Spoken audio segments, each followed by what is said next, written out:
اور سب سے بڑا قتل و غارت کا بازار کلکتہ میں ہوتا ہے، ہزاروں بندے مار دیے جاتے ہیں۔ اب یہ جب چیز ہوتی ہے اور اوپر سے پتہ چلتا ہے کہ یہ برٹش کے جانے کے بعد جو کانگریس ہے ان کی نیتیں ٹھیک نہیں ہیں فیڈرل گورنمنٹ کے انداز سے، تو قائد اعظم نے کہا کہ ڈائریکٹ ایکشن پلان ہوگا۔ ڈائریکٹ ایکشن پلان کے الفاظ کیا تھے؟ either ڈیوائڈ انڈیا اور ڈسٹروائے انڈیا۔ اگر آپ ڈیوائڈ نہیں کریں گے تو انڈیا تباہ ہو جائے گا، اس لیے کہ ایک دوسرے کو قتل و غارت شروع ہو جاتی ہے۔ اور اب برطانوی حکومت جنگ عظیم دوم لڑنے کے بعد اتنی کمزور ہو جاتی ہے کہ وہ یہ جو انڈیا جل رہا تھا اس کی وہ آگ بجھانے میں ناکام ہو جاتی ہے۔ یہ کمیونل رائٹس اتنے بڑھ جاتے ہیں، تو پھر دس واز دا ٹائم جب direct action day Quaid Azam کہتے ہیں، تو وہ پھر کیا ہوتا ہے کہ وہ فیصلہ کرتے ہیں۔ پہلے تو ان کا ذہن تھا کہ وہ 48 میں یہاں سے جائیں گے، اب وہ فوری طور پر فیصلہ کرتے ہیں جون 1947 میں کہ no we should leave early otherwise India will be totally burned away. This was the بیک گراؤنڈ۔ تو پھر جون 1947 کا پلان آتا ہے and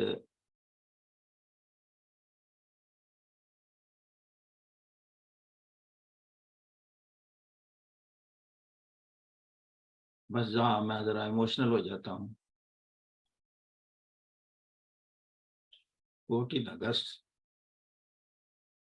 1947 Pakistan emerges as a reality. Dream of Allama Iqbal comes true. اللہ کرے قائد اعظم جیسے سنسیئر لوگوں کے ہاتھ میں اس ملک کی باغ ڈور ہے۔